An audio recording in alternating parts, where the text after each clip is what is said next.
Me alegro que te hayas quedado para esta segunda parte de la conferencia. En la primera parte estuve mostrándote cómo el tema de la profecía no puede ser entendida ni transmitida apropiadamente si quitamos a Israel, a los profetas judíos, al judaísmo y a su más extraordinario exponente, Yeshua, el Mesías judío. Explicaba que en los diseños proféticos, Dios primero trata con Israel y luego con las naciones. Y te mostré por las Escrituras que Yeshua no fundó ninguna nueva religión. Él edificó sobre los profetas las bases para la implementación en la tierra del reino prometido a David y prometido a Israel, para bendición de Israel y del mundo. Y al mismo tiempo te mostré cómo fue surgiendo una exégesis cristiana que poco a poco fue arrastrando a los cristianos de su raíz hebrea y creando un Jesús no judío, y peor aún, un Jesús anti-judío en muchas ocasiones. Y te mostré por qué la unión entre la profecía, los profetas e Israel no se puede romper sin destruir la profecía. Cualquier profeta que tenga sentido en nuestra civilización tiene que tener sentido con respecto de Israel, el pueblo judío, Jerusalén y Yeshua, el Mesías judío. Si esto falta, la profecía que surge de ahí está incompleta, borrosa y se desorienta. Y lógicamente, todo el que sigue ese programa profético así corre el riesgo de llegar a un destino completamente diferente.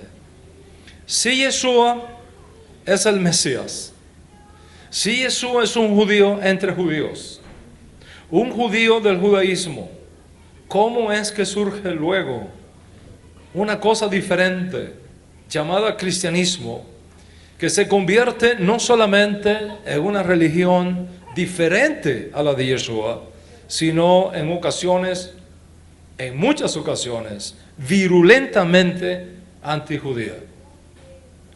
Te decía que para responder a esta pregunta tenemos que enfocarnos no en Yeshua, no en su vida, no en su tiempo, sino en lo que sucedió después de su muerte, fuera de Israel, cuando su mensaje entra en el mundo no judío, es decir, en el mundo politeísta, pagano, de fines del primer siglo.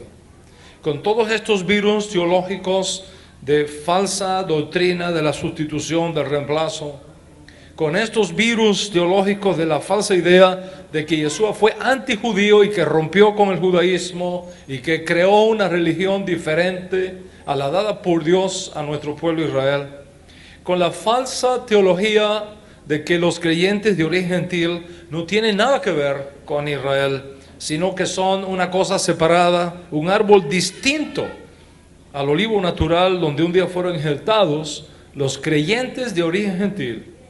A partir de la destrucción de Jerusalén en el año 70, comienzan a ser desligados poco a poco y más de su legado judío. Y esto se acelera notablemente cuando la nueva generación de intelectuales cristianos, crecida fuera del manto apostólico, comienzan a emitir interpretaciones ignorando la realidad judía de Yeshua. Como resultado de todo esto, a fines del primer siglo y comienzos del siglo segundo, surgió un cristianismo completamente divorciado de sus raíces hebreas, la mayoría de las veces enemigo de los judíos y antisemita en su misma esencia. Y desde una enseñanza que en un principio fue extraordinaria, de una enseñanza que mantuvo siempre a los cristianos primitivos, unidos al pueblo judío, amantes del pueblo judío y compartiendo con el pueblo judío la rica savia del olivo natural, surge ahora una rama extraña, un árbol diferente, completamente divorciado de su raíz hebrea. Y no solamente divorciado, ahora también su mayor enemigo.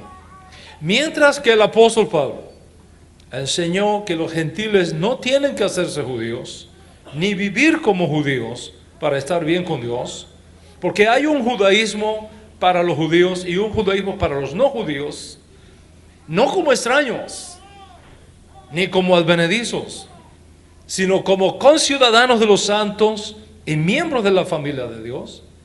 Surge luego, y contrario a Pablo, un movimiento diferente, divorciado de la teología de Pablo. ¿Qué ha ocurrido para comienzos del segundo siglo, 100 años después de Yeshua, 50 años después de los apóstoles? Yeshua, que fue presentado en un principio como el Mesías judío, ahora comienza a tomar una personalidad completamente diferente. ¿Qué ha ocurrido para comienzos del segundo siglo, 100 años después de Yeshua, 50 años después de los apóstoles? El pueblo judío, que estuvo al lado de Yeshua y lo siguió en su vida y enseñanzas, es confundido con el liderazgo opositor judío y se levanta entre los gentiles un movimiento antijudío. ¿Qué ha ocurrido para comienzos del segundo siglo? 100 años después de Yeshua, 50 años después de los apóstoles. La teología de Pablo, esa teología que es continuidad histórica de Yeshua como judío y del judaísmo, tanto para los judíos como para los no judíos, comienza a ser interpretada de una forma completamente diferente. Y entonces se yergue un movimiento no judío fuera del judaísmo, contrario al judaísmo, contrario a la teología de Pablo, enarbolando ahora una teología de la sustitución, una teología de la transferencia que se vuelve completamente diferente a lo que fue la intención de Yeshua y de los apóstoles desde un principio. Ha nacido una cosa nueva, ha nacido una cosa distinta, ha nacido el cristianismo. Los cristianos ya no están escuchando las voces de sus hermanos judíos mayores. Ahora están escuchando otras voces de sus propios hermanos formados sin la supervisión de los apóstoles. Y el resultado es que la profecía se les fue de las manos a los cristianos. Los profetas cristianos perdieron los ojos, perdieron el espíritu de la profecía y su cuerpo se quedó sin vida. ¿Por qué? Porque cuando una rama es separada de su tronco, su fin es secarse y eventualmente morirse, excepto que suceda algo que la traiga de nuevo a su tronco original y la vuelva a incrustar en el lugar donde Dios la puso y reciba otra vez la vida. Al comenzar a separarse de su matriz judía y de la savia judía que los sostenía unidos y nutridos en el olivo natural, los creyentes de origen gentil estaban corriendo un grave peligro. Y esto, como ves, no sucede de un día para otro. Fue un proceso de divorcio largo, difícil, extremadamente doloroso. Los creyentes de origen gentil se van saliendo del olivo natural, abandonan Jerusalén, plantan sus tiendas en Roma, comienzan a oír otras voces. Y para fines del primer siglo y comienzos del segundo, los creyentes de origen no judío ya no están escuchando las voces de sus hermanos judíos mayores. Ahora están escuchando solamente las voces de sus propios maestros formados sin la asistencia y sin la supervisión de los apóstoles. Y para justificar su divorcio, copistas cristianos comienzan a alterar documentos apostólicos para fortalecer sus propias teologías, para favorecer sus propias exégesis y para justificar su abandono de su raíz judía. Aunque mostré cómo se alteró el texto en la primera parte de la conferencia, en esta segunda parte en particular quiero compartirte algo que es críticamente importante. Me refiero a Mateo capítulo 11, verso 13. Si usted lo puede buscar ahí en su Biblia, sería magnífico. Mateo capítulo 11, verso 13. Todas las versiones cristianas que dependen de los manuscritos griegos traducen así: porque todos los profetas y la ley profetizaron hasta Juan. Porque todos los profetas y la ley profetizaron hasta Juan. Está claro que al escribir esto así, cualquiera que lo lee deduce fácilmente que solo hasta Juan la ley funciona o es normativa. Luego de Juan viene el Mesías, viene la gracia, se acabó la ley de Moisés. Con Juan el Bautista terminó la dispensación de la ley y ahora con Cristo Dios introduce una nueva dispensación, la dispensación de la gracia. Todo esto a partir de este texto traducido de los manuscritos griegos de Mateo. Hasta hoy día existen doctrinas cristianas que dependen de este texto griego para sostener que Israel es una cosa y la iglesia otra. Y que con el Mesías se reemplaza a Israel por la iglesia, a Moisés por el Evangelio y a los mandamientos por la fe. Lógicamente, al leerlo así, llegado el Mesías, se acabó Moisés, se acabó la ley, comienza una cosa nueva, el cristianismo. Todo esto a partir de un manuscrito griego de Mateo. Gracias a Dios, tenemos un manuscrito hebreo de Mateo. En el texto hebreo sobreviviente que tenemos de Mateo, se dice otra cosa totalmente diferente. Esto es lo que dice el texto hebreo del manuscrito hebreo de Mateo. Porque todos los profetas y la ley profetizaron acerca de Juan. Vea la enorme diferencia. Vea la enorme diferencia. No es lo mismo decir todos los profetas y la ley profetizaron hasta Juan, que decir todos los profetas y la ley profetizaron acerca de Juan. El texto griego enseña que llegado Juan se acabó la ley, terminó Moisés. El texto hebreo enseña que en Juan precisamente lo que los profetas y la ley anunciaron se está cumpliendo. Lo primero es discontinuidad, lo segundo es continuidad. De hecho, este concepto que tenemos aquí de que todos los profetas no hicieron otra cosa que hablar del Mesías, no es solamente una idea del judaísmo nazarita, preservado en el texto hebreo de Mateo. Si tú le sigues el rastro a esa enseñanza, la vas a encontrar también en el judaísmo talmúdico que surge después. Por ejemplo, para fines del siglo V, los rabinos de Babilonia enseñaron esto, y cito: todos los profetas profetizaron solamente de los días del Mesías. Sanedrín 99a. Y es también, Rabí Yohanan dijo, el mundo fue creado solamente para la llegada del Mesías. Sanedrín 96b. Como ves, es la misma idea. Toda la ley y los profetas profetizaron acerca de Juan, acerca de los días del precursor del Mesías, el que introdujo al Mesías sufriente en Israel. Pero luego vienen los cristianos y traen una versión diferente. Toda la ley y los profetas eran hasta Juan.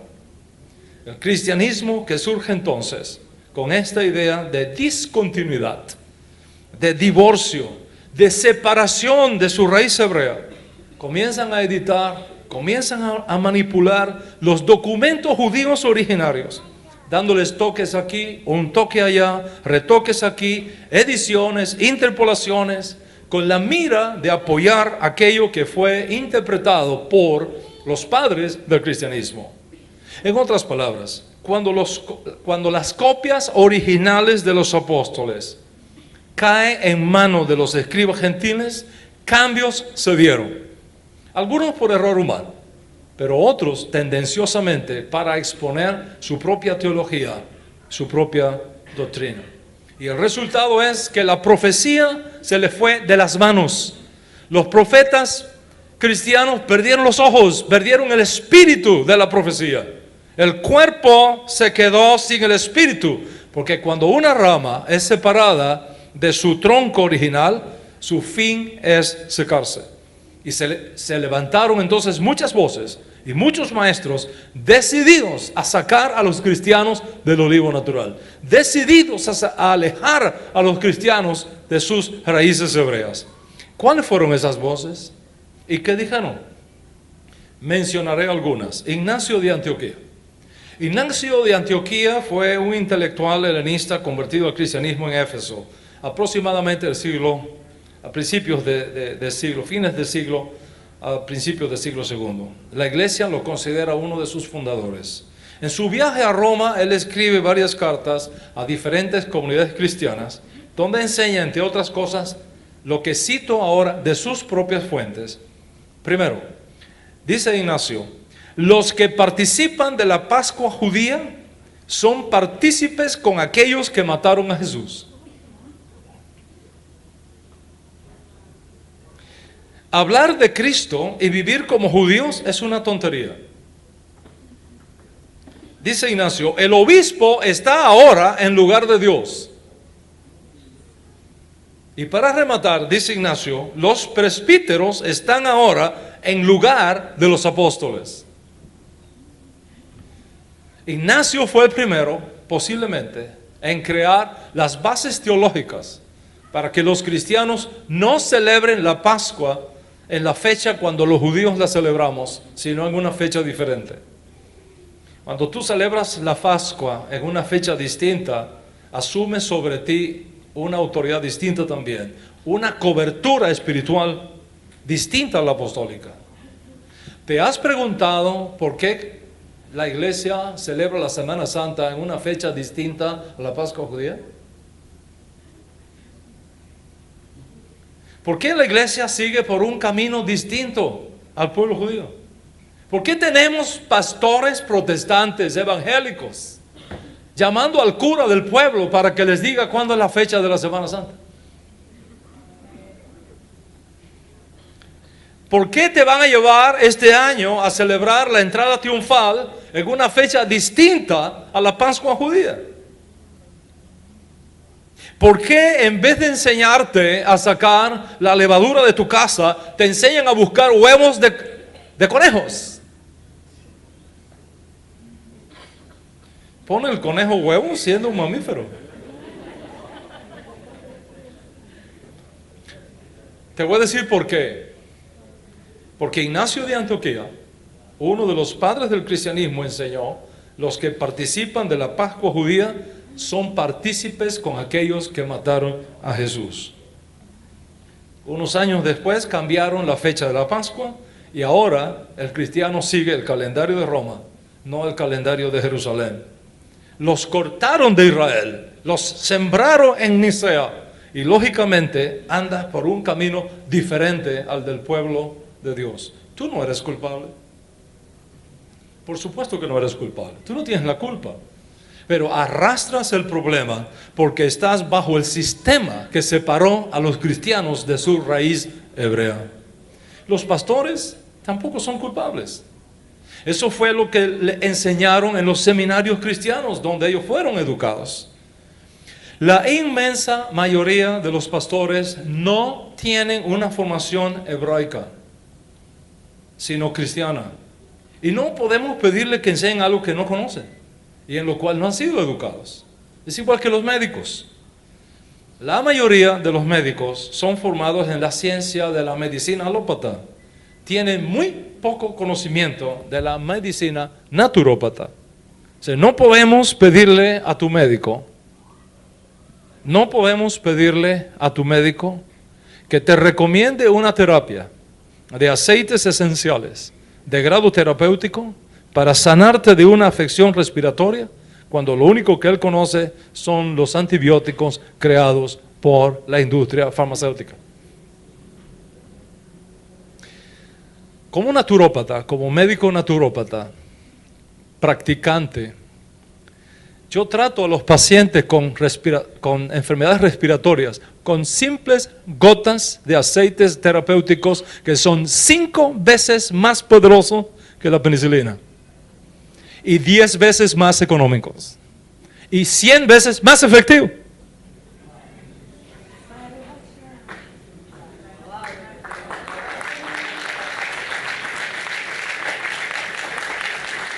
Lo mismo pasa con la teología. Si alguien me ayuda con los monitores, parece que un monitor acá no me estoy escuchando. Lo mismo pasa con la teología. No podemos pedirle a un maestro cristiano formado exclusivamente en la teología cristiana que enseñe la teología hebrea, porque él no fue formado en esa teología. Así que no salgas de aquí diciéndole a tu pastor, ¿cómo es posible que me hayas escondido esto? No salgas de aquí diciéndole a tu pastor, ¿por qué no me enseñaste la verdad de todo esto? No salgas de aquí diciéndole a tu pastor, ¿por qué me has seguido manteniendo fuera de mi casa, fuera de mis raíces hebreas? ¿Por qué vamos nosotros a celebrar Semana Santa este año en una fecha diferente? No hagas eso, porque tu pastor no es culpable tampoco. Él es víctima también.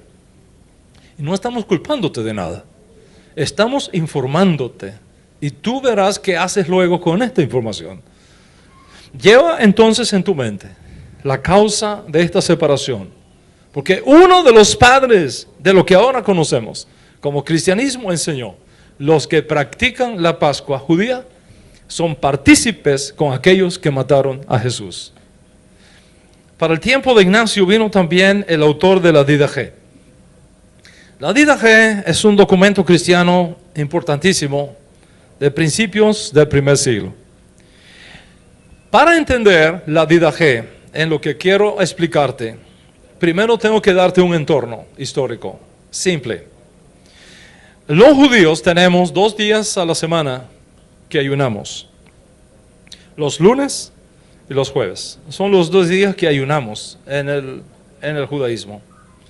Los cristianos primitivos aprendieron esto de sus hermanos judíos mayores y ayunaban los lunes y los jueves. ¿Qué enseña ahora la Didaché a principios del primer siglo? Voy a citar un versículo de la Didaché. Ayunen ahora los miércoles y los viernes. No ayunen más los lunes ni los jueves para no tener nada compartido con los hipócritas. ¿Y quiénes son los hipócritas? Acertaste, los judíos. Los judíos. Si te vas dando cuenta de cómo te fueron sacando poco a poco de tu raíz hebrea. Luego viene Justino Mártir, años 100, 150, después de Yeshua. Justino de Roma, conocido popularmente como Justino Mártir, fue uno de los más influyentes intelectuales helenistas cristianos de sus días. Justino fue uno de los primeros y más connotados filósofos cristianos de todos los tiempos. Es sin duda uno de los creadores del cristianismo que ahora tú practicas.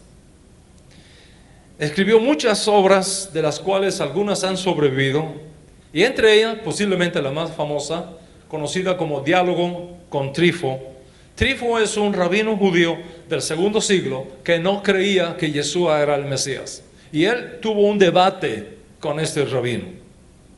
En esta obra, Diálogo con Trifo, Justino nos narra sus propias consideraciones de ese debate que él sostuvo con este rabino.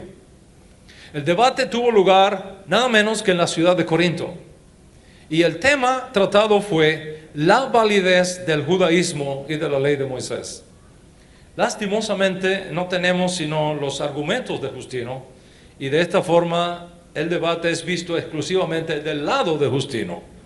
Hubiera sido extraordinario escuchar a estos dos intelectuales, un filósofo cristiano y un rabino judío, sobre un tema tan interesante. En todo caso, en su libro Diálogo con Trifo, Justino usa varios argumentos que son pertinentes a esta conferencia. El primer argumento que él usa en su debate tiene que ver con la ley de la circuncisión en la carne. Desde el punto de vista de la ley de Moisés, la circuncisión en la carne es una señal de pacto entre el judío y Dios Altísimo. ¿Para qué entonces Dios marcó a los judíos con la señal de la circuncisión? ¿Para qué Dios entregó la circuncisión a los judíos como señal de alianza? Esto es lo que Justino, padre del cristianismo, le dice a Trífo en este debate. Y cito: la circuncisión fue dada para separar a los judíos del resto de los pueblos, pero no separarlos como miembros de algún pueblo especial, sino para ser marcados como el pueblo que merece ser castigado y perseguido. ¿Está escuchando? Dios marcó a los judíos con la circuncisión para que luego fuese fácil distinguirlos, a fin de perseguirlos y castigarlos. Para eso Dios le dio la circuncisión a los judíos. Voy a citarte ahora directamente de su libro, de la versión que yo tengo en mi oficina. Escribe Justino, uno de los líderes más importantes del cristianismo. Y cito: de hecho, la costumbre de la circuncisión en la carne, dada desde Abraham, fue entregada como una marca distintiva para separarte de las otras naciones y para separarte de nosotros los cristianos. El propósito final de esto fue que ustedes, y solamente ustedes, los judíos, pudieran sufrir todas las aflicciones que justamente ahora les ha venido encima.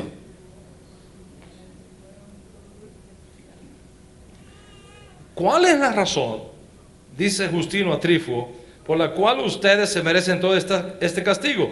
Respuesta de este padre de la iglesia: porque ustedes asesinaron a Cristo. Así que los cristianos se les fue enseñando que la circuncisión no era una señal de pacto entre el pueblo judío y Dios, sino una marca para que todos sepan que los judíos ya no tienen ninguna relación especial con Dios, sino que están marcados para saber identificarlos, para condenarlos y para matarlos por ser los asesinos de Cristo. ¿Me permites contar lo que me contaste en la parte de atrás de la invitación que te hicieron? El pastor en el receso me estaba contando que recientemente fue invitado por el consulado de Israel aquí en República Dominicana para dar una reflexión acerca de Israel. Estaban los embajadores, los cónsules, diferentes dignatarios de diferentes países, y el pastor dio una conferencia. Después que terminó de dar su conferencia sobre Israel desde el punto de vista de Dios, todo el mundo se paró y estuvo casi 3 minutos, ¿no?, aplaudiendo al pastor. Eso es un gran ejemplo para todos nosotros. Pero pastor, si tú te hubieses parado allí y hubieses dicho esto de Justino, ¿qué piensas que habría pasado? ¿Qué habría sucedido si delante del pueblo judío y sus representantes acá, el pastor se levanta y dice: ustedes tienen el pacto de la circuncisión solo para ser marcados, para saber identificarlos y condenarlos y matarlos, porque ustedes son los asesinos de Cristo? ¿Te habrían aplaudido? Ahora entiendes el nuevo espíritu que se va metiendo dentro del cristianismo. No solamente una nueva teología, un espíritu diferente, un mensaje diferente, un Yeshua diferente. Y cuando tú entras o naces en este cristianismo surgido después de los apóstoles, cuando tú te conviertes a esto y entras en este sistema o naces dentro de este cristianismo con todos estos virus y con todas estas pandemias antisemitas, atrae sobre ti, pasiva e inconscientemente, pero lo atraes realmente, todos estos virus y toda esta influencia espiritual. Y bajo esa influencia espiritual antisemita, operando desde adentro, la profecía se corrompe, el mensaje profético se corrompe y la visión se enturbia. Mira la secuencia. Ignacio de Antioquía dice: los que participan de la Pascua judía son partícipes de aquellos que mataron a Jesús. Luego llega Ignacio y dice: hablar de Cristo y vivir como judíos es una tontería. Y dice: los presbíteros están en lugar de los apóstoles. Y luego ustedes, los cristianos, los judíos, están marcados no porque sean un pueblo especial para Dios, Ustedes están marcados para ser perseguidos y matados por ser los asesinos de Cristo. Ustedes, nosotros, vean la diferencia, vean la separación. Ustedes, nosotros los cristianos, somos la verdadera raza judía. Nosotros los cristianos somos la verdadera simiente de Jacob. Nosotros los cristianos somos el verdadero Israel de Dios. Esto es lo que se está enseñando ahora. Y continúa diciendo, la Biblia hebrea no es de ustedes, pertenece a nosotros, porque todo lo que dice la Biblia hebrea es acerca de Cristo, por tanto no les pertenece a ustedes nunca más. Si ustedes quieren tomarla de nuevo, tienen que dejar de ser judíos y hacerse cristianos.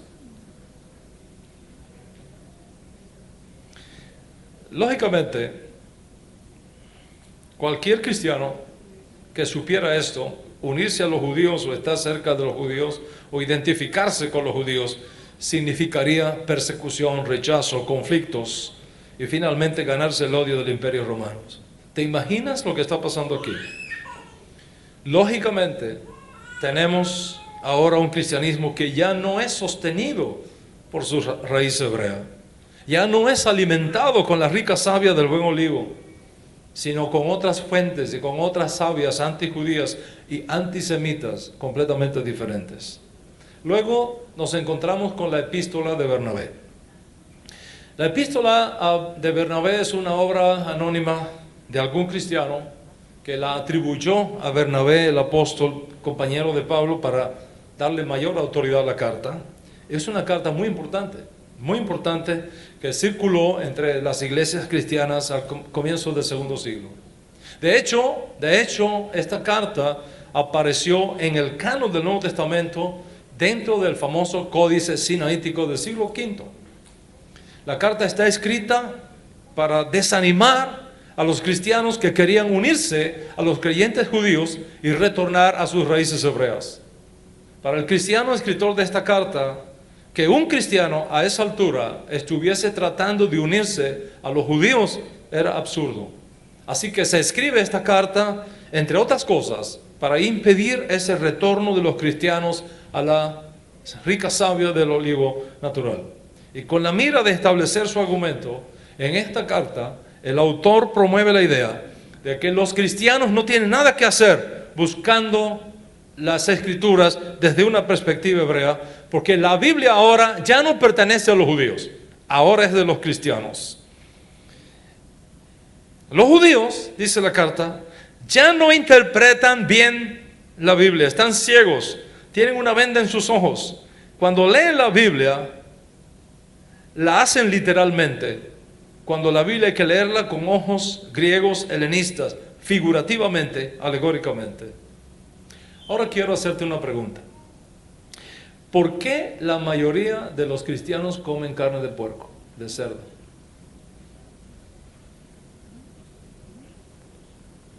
Think about it. Piensa. ¿Por qué piensas tú que la mayoría de los cristianos comen carne de cerdo, aún sabiendo el potencial de daño a la salud que esto tiene? ¿Por qué? Te diré por qué. Los cristianos no comían carne de cerdo en los días apostólicos. No comían carne de cerdo en los días apostólicos.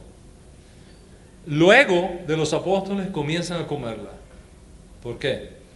Por la epístola de Bernabé. Vamos a compartir lo que él dice en esta carta de la carne de puerco. Escuchen. Cito. Cuando la Biblia dice que no se debe comer carne de cerdo, no tiene nada que ver con comer de la carne de ese animal. Solamente tiene que ver con no imitar la conducta de los cerdos, la inmundicia de los cerdos. ¿Y qué pasó entonces? Los cristianos, por la influencia de esta carta, comienzan a comer carne de puerco. Y además de esto, dice, los judíos... Recuerda que es una carta atribuida a Bernabé. Dice, los judíos, con sus interpretaciones literales de la Biblia, demuestran que no conocen la Escritura, porque nunca nunca han sido realmente el pueblo escogido. El cristianismo es el verdadero pueblo escogido. Y el Antiguo Testamento es nuestra Biblia. ¿Qué haces entonces estudiando la Biblia a la manera judía? Imagínate. El autor cristiano de esta carta de Bernabé arremete contra la circuncisión como señal de pacto para el judío de una forma impresionante. Mira cómo él interpreta la circuncisión. Dice, cuando Abraham circuncida a los 318 siervos nacidos en su casa, asunto que está registrado en Génesis capítulo 14 y 17, el autor de la carta a Bernabé, que la escribió en su lengua materna, era el griego koiné, él dice esto, y cito, observa que Abraham circuncidó 318 hombres. ¿Qué significa eso? Escribimos el número 318 con 3 letras griegas, la iota, la eta y la tau. La iota y la eta suman 18, que son las 2 primeras letras del nombre griego de Jesús. Y la tau simboliza la cruz. La circuncisión, por lo tanto, es la cruz. Conclusión, cuando Abraham circuncidó a sus 318 siervos, no los estaba circuncidando físicamente, le estaba haciendo la señal de la cruz.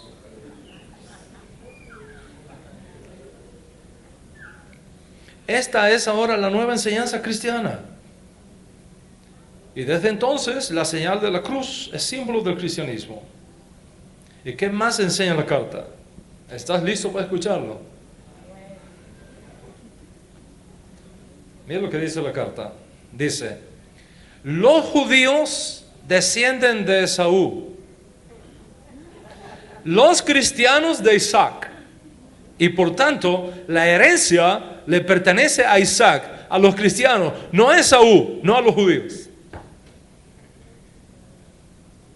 Esa era la manera como ahora interpretaban los cristianos las escrituras hebreas. Y entonces llega Ireneo,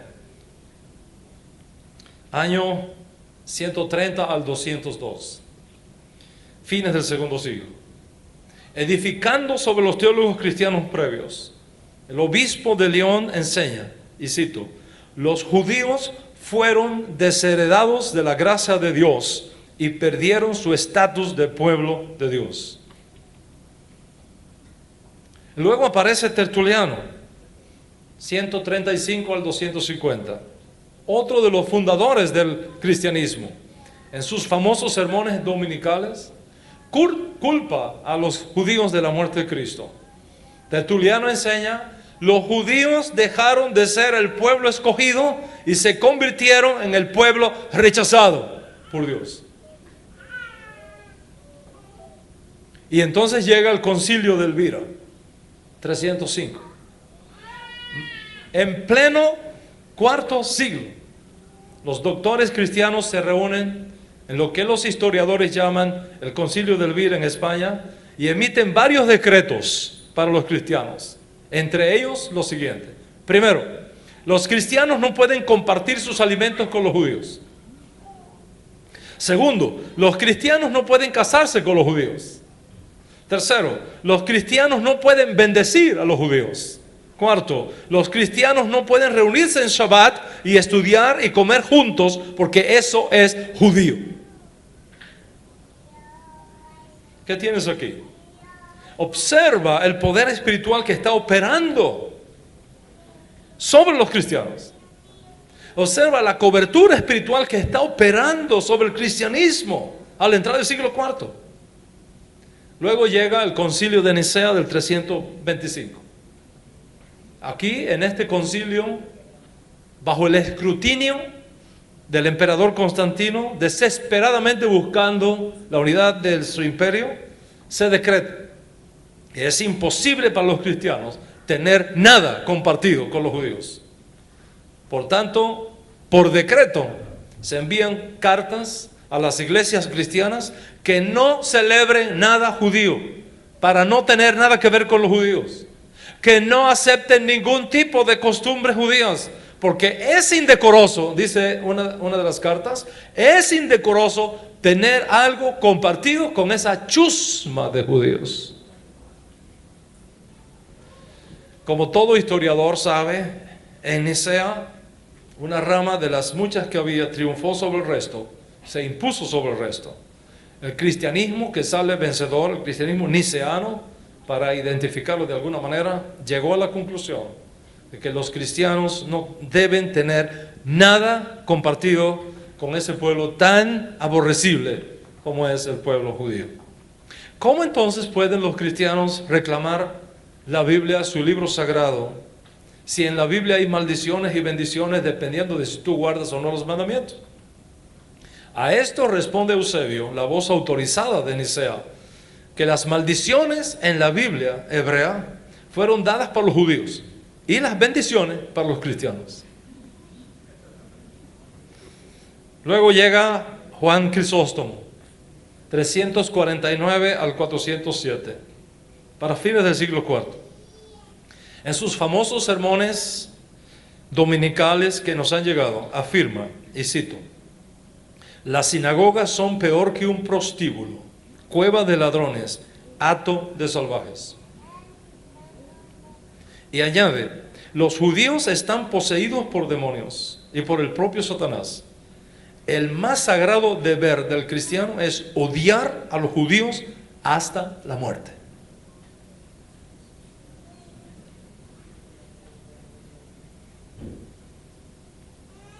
Te estoy dando pruebas históricas que tú puedes comprobar entrando en Google. Luego llega Jerónimo, hijo de Eusebio, el que tradujo la Biblia al latín. Enseñó a los cristianos que los judíos son serpientes venenosas y que no saben orar. Su famosa frase, cuando los judíos oran, es solo rebuznos de burros. ¿Puedes imaginarte la fuerza espiritual antisemita que está operando en este nuevo cristianismo que surge a partir de fines del primer siglo y del segundo? ¿Qué pasa cuando una persona se convierte a ese cristianismo y entra en ese sistema o nace dentro de ese sistema? No lo podemos negar. Se encuentra con esta fuerza negativa, con esta ideología escondida que comienza a operar en su mente y en su corazón. Y en vez de estar bajo la autoridad apostólica, ahora se está bajo la autoridad de los cardenales, de los obispos y los maestros cristianos que sacaron completamente a los cristianos de su raíz hebrea y los alimentaron con una savia diferente a la rica savia del olivo natural.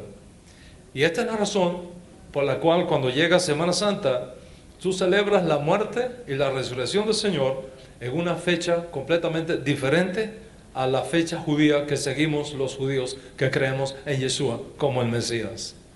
¿Por qué?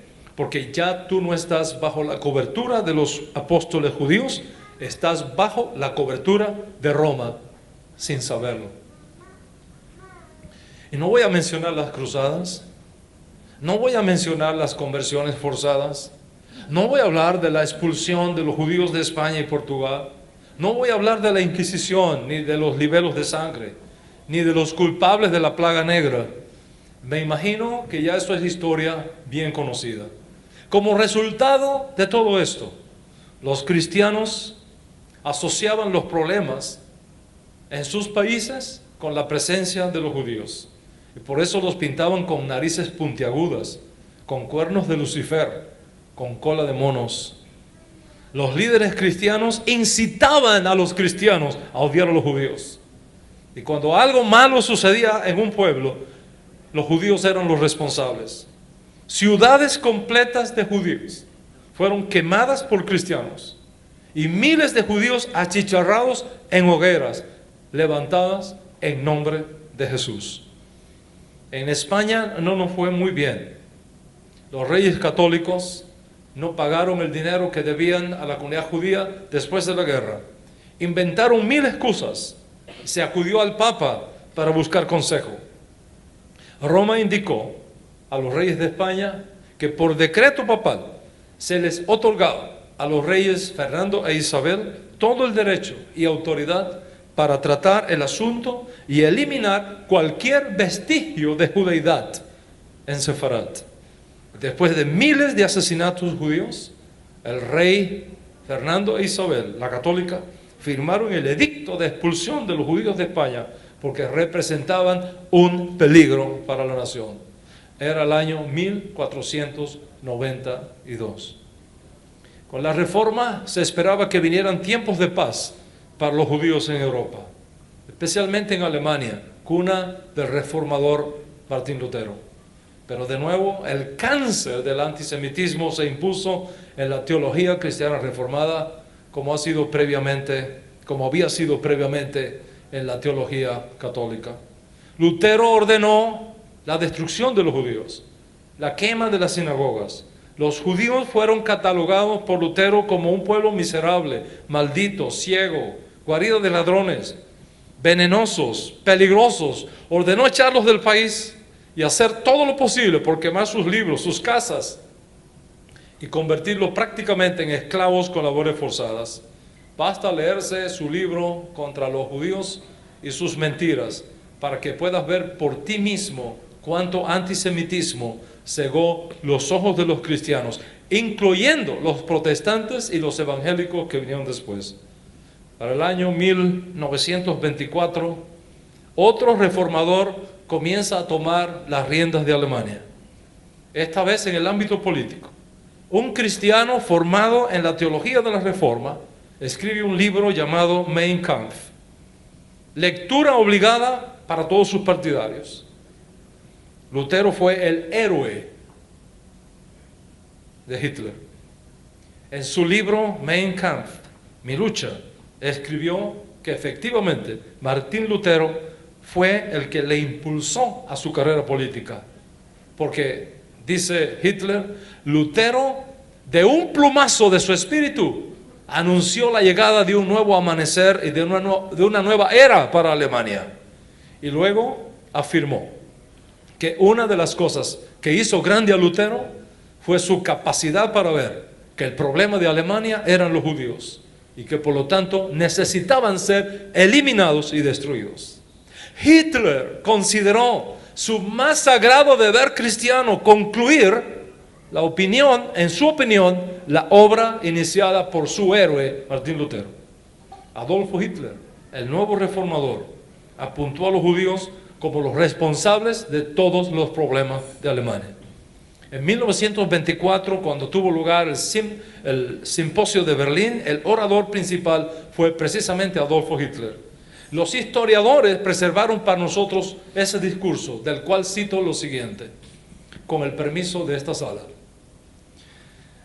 Estoy actuando en armonía con la voluntad de Dios Todopoderoso, mientras doy a conocer la misión más importante que los cristianos tenemos que emprender: estar contra los judíos y deshacernos de ellos de una y por todas.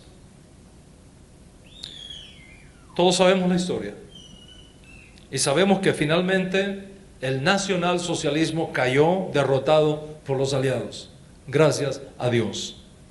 Entonces vino el juicio de Nuremberg y todos recordamos las famosas palabras de uno de los principales acusados alemanes en aquel juicio.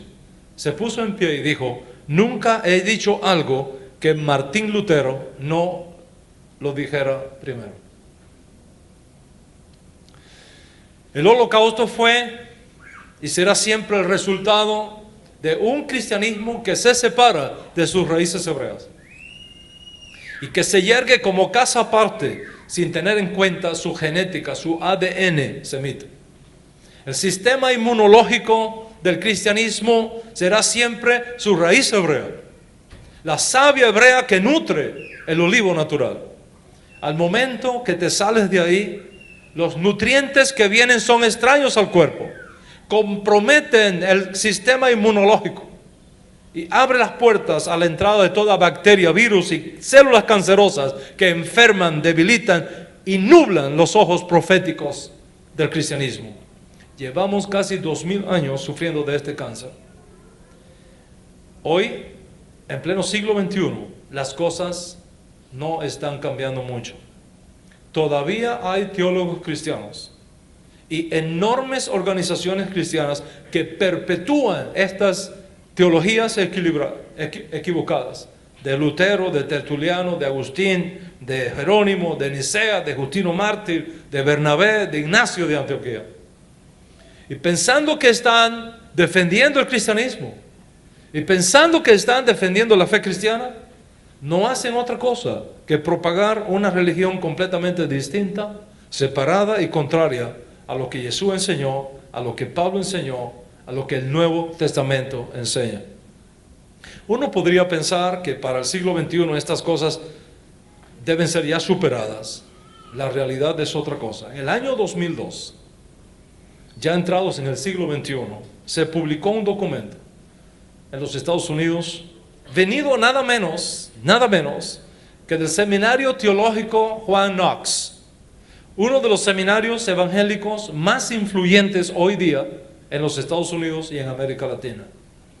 Creo que todos sabemos que este Seminario Teológico Knox es un seminario de tradición reformista que existe para educar a hombres y mujeres en cuanto a cómo dar a conocer las buenas nuevas de Jesucristo. ¿Cuál es su visión? Voy a leerles cuál es su visión. Equipar a estudiantes de naciones de todo el mundo con el conocimiento y las habilidades necesarias para ser líderes ministeriales en el reino de Dios en la tierra. La educación de Knox estará marcada por su consistencia con la teología reformada, la profundidad teológica, la aplicabilidad práctica en las culturas mundiales y el objetivo evangelístico. Extraordinario. ¿Qué dice el famoso documento propuesto por este seminario reformado sobre Israel? Les voy a leer algunos párrafos. Dice lo siguiente, y cito: los que enseñan que las promesas de la Biblia con respecto de Israel están siendo cumplidas hoy están equivocados. Las promesas hechas a Abraham no aplican a ningún grupo étnico particular, sino a la iglesia de Jesucristo, el verdadero Israel. Y sigue diciendo el documento: el derecho de cualquier grupo religioso étnico a un territorio en el Medio Oriente llamado la Tierra Santa no puede ser apoyado por la Escritura. Las promesas de tierra específicas a Israel en el Antiguo Testamento ya fueron cumplidas bajo Josué. El documento cierra con broche de oro diciendo: el actual estado de Israel no es una realización profética. No podemos aceptar que haya un reino de Cristo en la tierra con características judías. En pleno siglo XXI. ¿De dónde viene todo este antisemitismo? ¿De dónde viene toda esta virulencia contra el pueblo judío? Todo este robo de identidad y toda esta teología del reemplazo que sigue operando en el mundo cristiano, incluso en muchas partes del mundo evangélico. ¿Te imaginas a un seminario de formación de líderes cristianos a los cuales se les educa la mente para que luego vayan a las iglesias y perpetúen estas doctrinas, diciéndoles que la resurrección del Estado moderno de Israel no tiene nada que ver con la profecía bíblica? ¿Qué espíritu se está moviendo aquí? ¿Qué ideología está dominando todavía el pensamiento y la teología cristiana? ¿Cómo podemos tener una orientación profética confiable cuando tenemos teólogos cristianos diciendo el actual Estado de Israel no es una realización profética? Es hora de concluir. He puesto la evidencia delante de ustedes y les traigo una propuesta. La propuesta es regresar a casa. La propuesta es regresar a Israel. La propuesta es regresar al olivo natural, donde un día tú fuiste injertado por el Espíritu Santo de Dios. La propuesta es renunciar a todo este antisemitismo creado a lo largo de los siglos y limpiar tu alma de toda esta influencia que viene cuando los padres de la iglesia se separan de su matriz hebrea y crean para sí y para sus descendientes un árbol completamente distinto al olivo natural, separado del olivo natural y nutrido con una savia diferente. La propuesta es que para restaurar la pureza de la fe cristiana, para restaurar la pureza de la profecía, para reparar las profundas heridas creadas y sanear las brechas, decidas volverte a tu lugar, a tu olivo natural, a tu herencia judía. Y no puedes hacer eso, excepto que renuncies a toda esta mala práctica teológica, a toda esta miasma antisemita,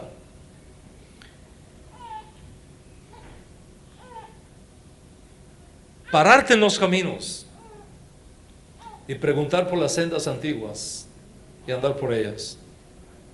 La propuesta es que vuelvas a estudiar la Biblia con ojos hebreos, con lentes hebreos, que redescubras al Yeshua judío, al Mesías judío, a los apóstoles judíos, al Nuevo Testamento judío. Yo sé que tú no eres responsable de arrastrar contigo todo este antisemitismo, toda esta maldición del antisemitismo. Por supuesto, no es tu culpa, pero lo arrastras. Te haces partícipe de una maldición que opera contra todo lo que se levanta contra el pueblo judío. Porque no podemos olvidar que Dios dijo: bendeciré a los que te bendigan y a los que te maldigan, maldeciré. Esa palabra en hebreo es muy fuerte, muy fuerte. Umekale leja ahor, así dice el texto hebreo, literalmente. Umekale leja ahor. Al que te maldiga, maldeciré con ahor. Este término hebreo ahor es terrible. Ahor es el nombre de una de las peores maldiciones que existen. Es una maldición que tiene la capacidad de cerrarle los ojos a la gente, de enturbiar su entendimiento profético. Una persona bajo los efectos de esta maldición lee pero no entiende, camina y tropieza, busca y no halla. Cada vez que está a punto de lograr algo, se lo llevan de la mano. Es muy difícil concretar algo, porque todo está confundido, todo está enredado, turbio, el alma se hace pesada, la palabra profética sale torcida, lees una cosa, interpretas otra, te dicen una cosa, interpretas otra. Una teología surgida bajo esta maldición sufre de bipolaridad espiritual. No concreta nada. Lees la escritura y tuerce su sentido. Le haces decir a los profetas lo que no dijeron, a los apóstoles lo que no enseñaron. ¿Y por qué pasa esto? Porque dentro de la cultura cristiana, en esa parte de su teología antisemita, opera esta maldición ahora, sin saberlo. Y todas estas cosas raras te suceden sin saberlo, porque estás bajo los efectos de una fuerza espiritual negativa llamada ahor, que viene como resultado del antisemitismo, como resultado de separarte del árbol donde Dios te injertó, que viene como resultado de hacer las cosas contrarias al diseño de Dios. La Biblia dice una cosa y tú interpretas otra. El Espíritu sopla para un lado, tú andas por el otro. Y estamos tan acostumbrados a andar por el otro lado que cuando viene un profeta y nos indica el lado correcto, tengo miedo de volverme acá porque pienso que voy a ofender a Dios. el Espíritu de Dios está soplando para un lugar y tú insistes en caminar para otro. Y entonces las cosas no salen bien. Los problemas se incentivan. La palabra profética sale confusa y borrosa. Está escrito en nuestros libros que cuando una persona se empeña en ir contrario al diseño divino, de cruzar la línea roja, activa un sensor espiritual que dispara una maldición llamada Ahor, Umekaleleja Ahor. Y esa maldición se manifiesta en muchas ocasiones como un espíritu de mentira en los profetas. Tienen apariencia de piedad, pero es ficticia. Tienen nombre de que viven, pero están muertos. Tienen mucho ruido, solo símbolo que retiñe. La palabra profética que emiten no atraen a la iglesia, a su raíz hebrea, a su olivo natural, a su savia hebrea. Lo alejan, la empujan hacia otro árbol diferente. Tiene mucha espuma, pero poca sustancia. Siempre es más de lo mismo. La gente es animada, pero no educada. La gente es entusiasmada, pero no formada. La gente es motivada, pero no santificada. Se sigue con los mismos vicios, con los mismos malos hábitos, con las mismas mentiras, con las mismas inconsistencias, con las mismas contradicciones éticas. Los demonios nunca se acaban de ir, siempre vuelven. Las enfermedades nunca se terminan, siempre regresan recurrentemente. La propuesta no es que ahora cierres las puertas de tu iglesia y te vayas para una sinagoga. Esa no es la propuesta. La propuesta no es que digas, ¿sabes qué? Ahora somos todos judíos y ya no somos cristianos. Esa no es la propuesta. La propuesta es que descubras al cristianismo primitivo. Que descubras esa fuerza del cristianismo que enseñó el rabino Saúl de Tarso. El judaísmo para no judíos, no separados de Israel, unidos con Israel.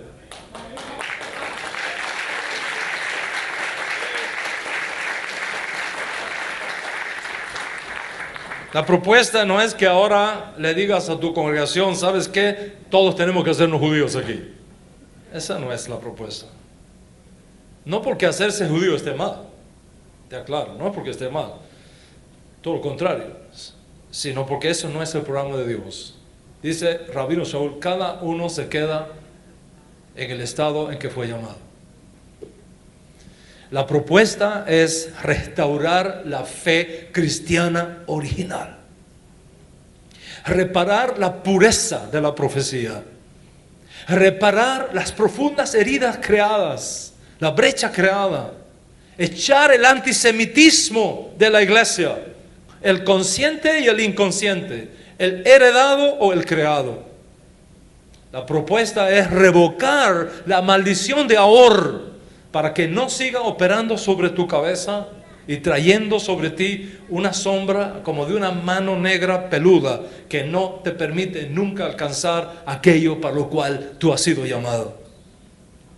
La propuesta es regresar a casa, renunciar a todo este antisemitismo de los padres de la iglesia, renunciar a todo ese cristianismo que se apartó del suelo hebreo y según sea tu estatus, regresar al cristianismo primitivo, regresar al cristianismo paulino, regresar a eso que en el judaísmo se conoce como judaísmo para los no judíos. La propuesta es salirte de Nicea y regresarte a Jerusalén. Es abandonar al Jesús creado por la teología antisemita de los padres del cristianismo y abrazar al Jesús judío y redescubrir y retomar la teología judía de los apóstoles. La propuesta es dejar el olivo silvestre y regresarte de nuevo al olivo natural, junto a las ramas naturales, no reemplazándolas, sino compartiendo con ellas la riqueza de esa herencia que tiene provisión tanto para el judío como para el no judío. La propuesta es, en fin, estirar tu mano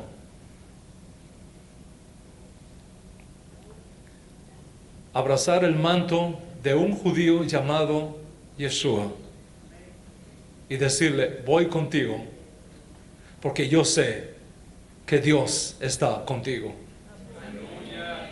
Esa es la propuesta. Es poner atención seriamente a lo que está escrito acerca de aquellos que se separaron de sus raíces hebreas y crearon un híbrido llamado la Santa Iglesia Universal.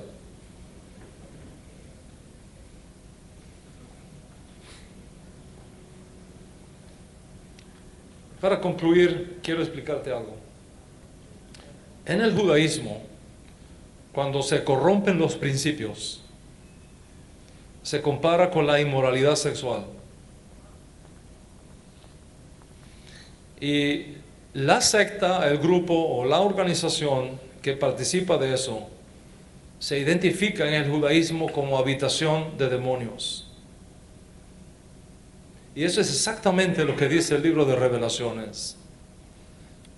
Y cito, y clamó con potente voz diciendo, cayó la gran Babilonia.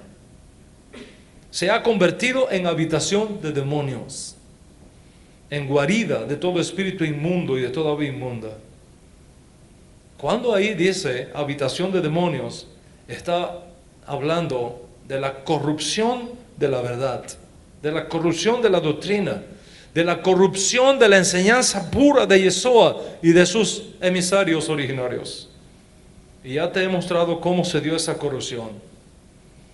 Sigue diciendo el libro de Revelaciones, todas las naciones han bebido del vino de la pasión de su inmoralidad. Y los reyes de la tierra han cometido actos inmorales con ella. Y los mercaderes de la tierra se han enriquecido con la riqueza de su sensualidad. Observa que está hablando de una organización mundial, católica. No está hablando de un grupo, de una minoría o de un remanente. Está hablando de algo que abarca al mundo entero, todas las naciones. Está hablando de una organización con tremenda influencia política, los reyes de la tierra. Y está hablando de una organización con una enorme influencia económica, los mercaderes de la tierra.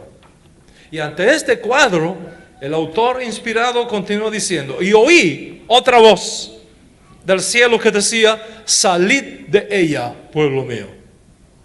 Salid de ella, pueblo mío, para que no participéis de sus pecados y para que no recibáis de sus plagas, porque sus pecados se han amontonado hasta el cielo y Dios se ha acordado de sus iniquidades. Observa que dentro de eso creado y aborrecible a los ojos de Dios, hay un pueblo que no la debe, que no es culpable, que no es responsable. Un pueblo que nació allá adentro. Y por nacer ahí, aunque no es su culpa, por asociación, por estar ahí, en el lugar incorrecto, en el momento incorrecto, se expone a sufrir las plagas y el desastre que viene sobre ese sistema antisemita sin Yeshua. Recuerda lo que enseñaron los padres del cristianismo. Los cristianos nada tienen que ver con sus raíces hebreas, porque las sinagogas son peor que un prostíbulo. Recuerda lo que enseñaron los padres del cristianismo. Los cristianos no tienen que tener nada compartido con los judíos. Mientras Rabino Shaul de Tarso, el apóstol Pablo, el apóstol a los gentiles, está enseñando, los gentiles son coherederos, los gentiles son miembros del mismo cuerpo. Los padres del cristianismo enseñaban, los cristianos no tienen nada compartido con los judíos. Las promesas de la Biblia con respecto a Israel son fieles y verdaderas y no han pasado de moda.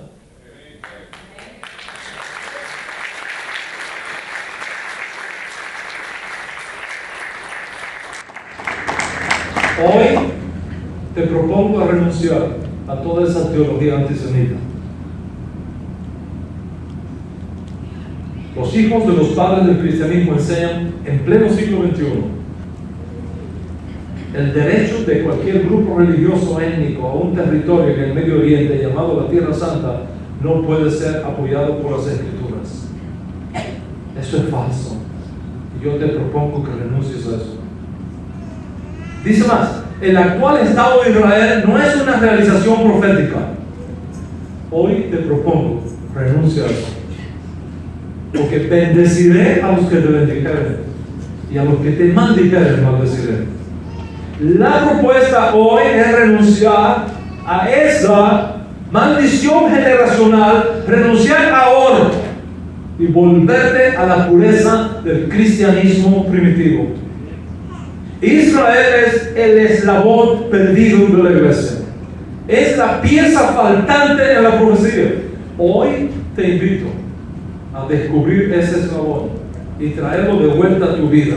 Tomar esa pieza faltante y colocarla en su lugar.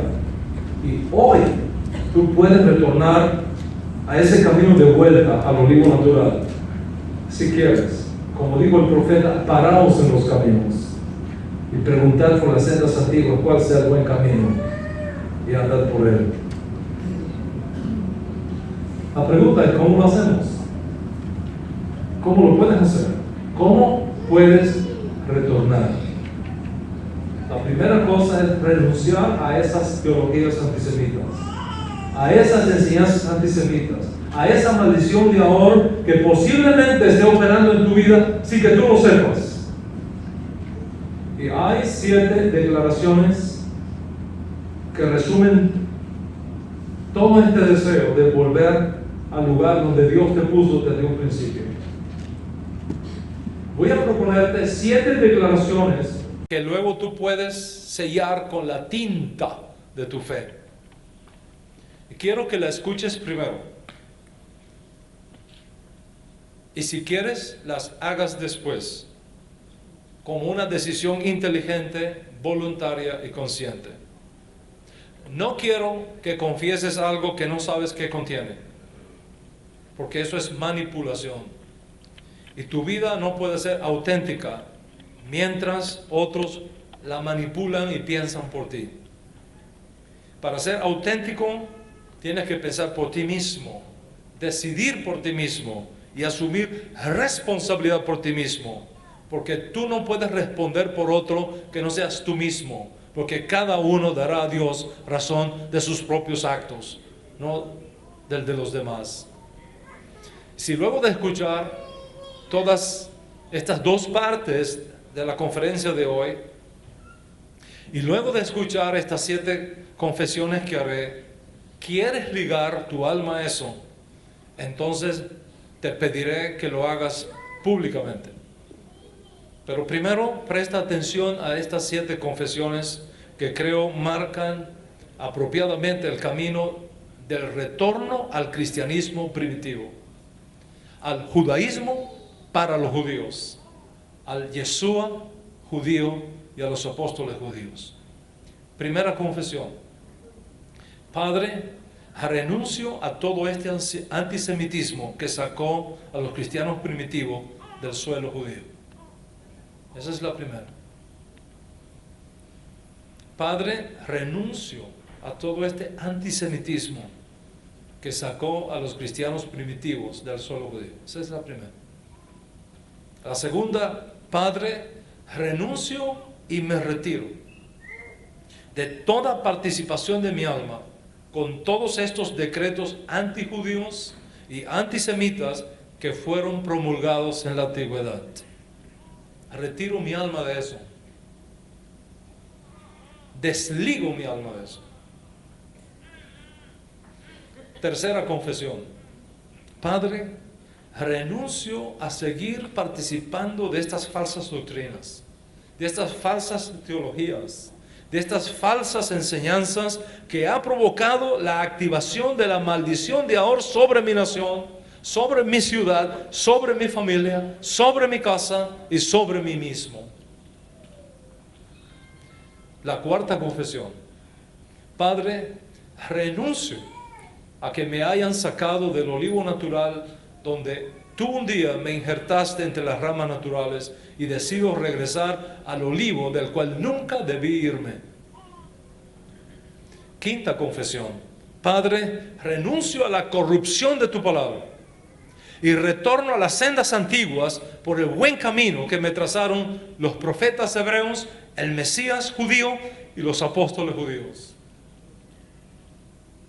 La sexta confesión: Padre, ejerzo mi derecho a renunciar de toda forma de antisemitismo y repudio voluntaria y conscientemente toda corrupción de la fe y de las escrituras. Y decido volverme al cristianismo primitivo, al judaísmo para los no judíos, a mi primer amor.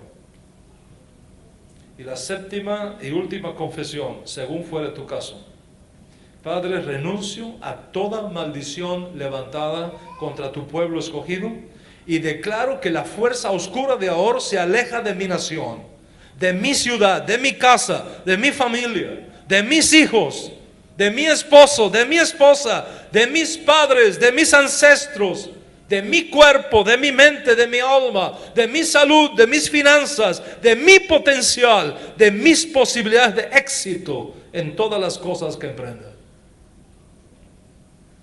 La pregunta es: ¿expresan estas confesiones los deseos de tu corazón?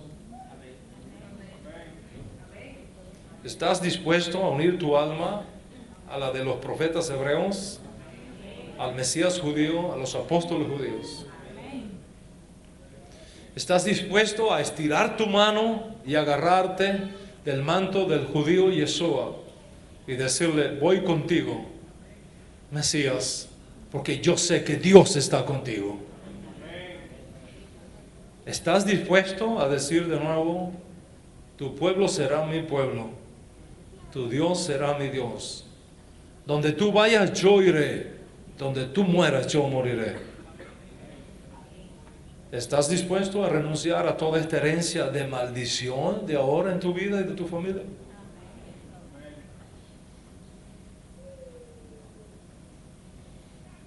Hoy puede ser un día de profundos cambios para ti. Un día de reparación de tu alma, de corrección de rumbo. Un día de elevación de espíritu, de sanidad, de ceguera espiritual y de recepción de aquello que Dios tiene para ti. Hoy es un día para volver a empezar y hacer sendas derechas para tus pies. Este lunes, a la caída del sol, se inicia el momento cuando nuestro Santo Maestro comió la Pascua con sus discípulos. Hoy es un día para unirte a eso, para volver a estudiar las Escrituras con lentes hebreos, bajo el manto del Mesías judío y de sus emisarios originarios. Hoy es un día bueno y propicio para retornar al Dios de Yeshua, a la fe de Yeshua, a la de los apóstoles, al manto del Yeshua, el Mesías judío. Hoy es un día para que tú decidas enfrentar y luchar contra toda forma de antisemitismo en tu mente, en tu cultura, en tu ciudad, en tu país. Hoy es un día bueno para decidir en tu corazón hacer la causa de Jerusalén tu causa y hacer todo lo que esté en tu mano hacer para que tu país, esta gran nación, no sea parte de los que levantan su voz en las Naciones Unidas contra Israel, sino a favor de Israel. No en contra de Jerusalén, a favor de Jerusalén. Como está escrito y leyeron nuestros niños: orad por la paz de Jerusalén. Sean bendecidos los que te aman. Amén. Como está escrito: alegraos con Jerusalén y regocijaos con ella todos los que la amáis. Rebosad de júbilo todos los que por ella hacéis duelo, para que maméis y os saciéis del pecho de sus consolaciones. Porque así dice el Señor: yo extiendo sobre Jerusalén la paz como un río, y la gloria de las naciones como torrente desbordado.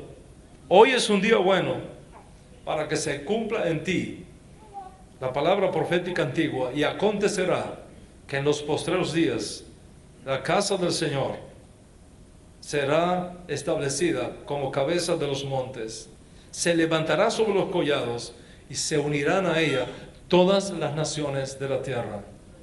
Y vendrán muchos pueblos y dirán: venid, subamos al monte del Señor, a la casa del Dios de Jacob, para que nos enseñe sus caminos y andemos por sus sendas, porque de Sión saldrá la ley y de Jerusalén la palabra del Señor.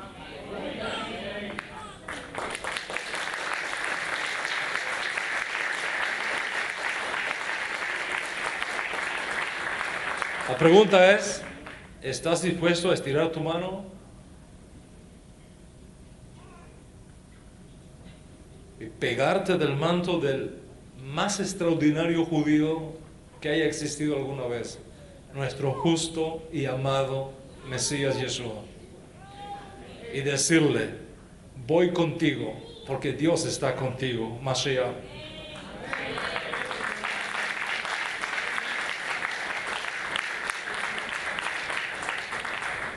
Entonces, si has entendido esto y tu motivación es pura, yo te invito que ahí donde estás, cierres tus ojos un momento.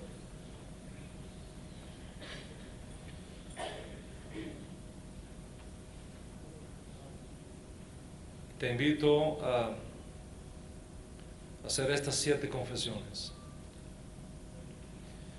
Y por cada confesión que hagas, una nueva fuerza espiritual vendrá sobre ti. Por cada confesión que hagas, un demonio acusador será destruido y un ángel bueno será creado para defender tu causa. Por cada confesión que hagas, algo que esté malo saldrá de ti y lo bueno vendrá sobre ti. Por cada confesión que hagas, un mal decreto contra ti será anulado y un nuevo espíritu entrará en ti. El espíritu que operó en Moshe, en Yahshua, en Samuel, en David, en Elías, en Johanán, en Yeshua, nuestro Mesías sufriente. Por cada confesión que hagas, estaré pidiendo que una maldición se rompa y una maldición venga sobre ti y sobre tu casa.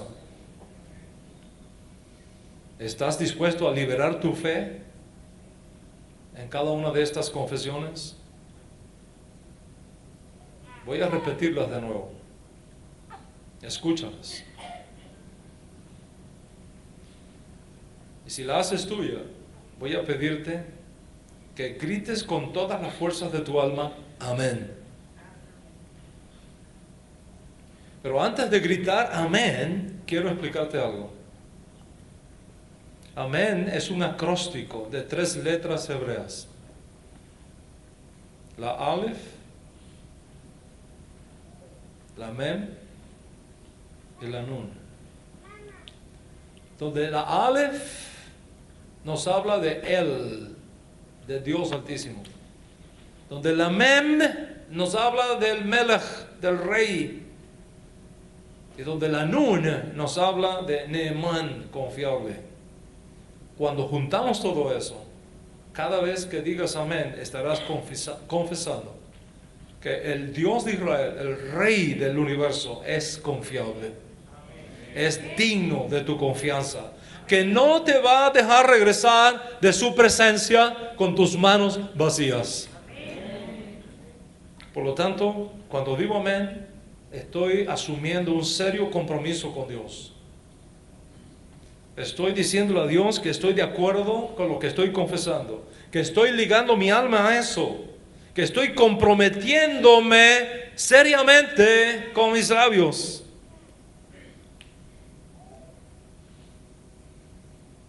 La pregunta es, ¿quieres decir amén después de estas confesiones que escuchaste y que estoy listo para repetírtelas otra vez? Que cuando digas amén, Dios Altísimo, el Rey justo y confiable, la acepte de tus labios. Que esa confesión sea bien recibida en los lugares celestiales, sin interferencias de fuerzas espirituales, terrenales o espirituales del otro lado. Y que los méritos de nuestro Santo Maestro Yeshua el Mesías nos asisten en estas confesiones. ¿Estás listo para decir amén después de cada confesión? Entonces vamos allá. Cada vez que la escuches, si tu alma se liga a eso, di amén. Primera confesión. Padre, renuncio a todo este antisemitismo que sacó a los cristianos primitivos del suelo judío. Segunda confesión. Padre, renuncio y me retiro de toda participación de mi alma con todos esos decretos antijudíos y antisemitas que fueron promulgados desde la antigüedad. Tercera confesión. Padre, renuncio a seguir participando de estas falsas doctrinas, falsas teologías y falsas enseñanzas que han provocado la activación de la maldición de Ahor sobre mi nación, sobre mi ciudad, sobre mi familia, sobre mi casa y sobre mí mismo. Amén. Cuarta confesión. Padre, renuncio a que me hayan sacado del olivo natural donde tú me injertaste entre las ramas naturales y decido regresar al olivo natural del cual nunca debí haberme ido. Amén. Quinta confesión. Padre, renuncio a la corrupción de tu palabra y retorno a las sendas antiguas por el buen camino que me trazaron los apóstoles hebreos, el Mesías judío y los apóstoles judíos. Amén. Sexta confesión. Padre, ejerzo mi derecho a renunciar de toda forma de antisemitismo y repudio voluntaria y conscientemente toda corrupción de la fe y de las escrituras y decido volverme al cristianismo primitivo, a mi primer amor. Amén. Y la séptima confesión, según sea tu caso.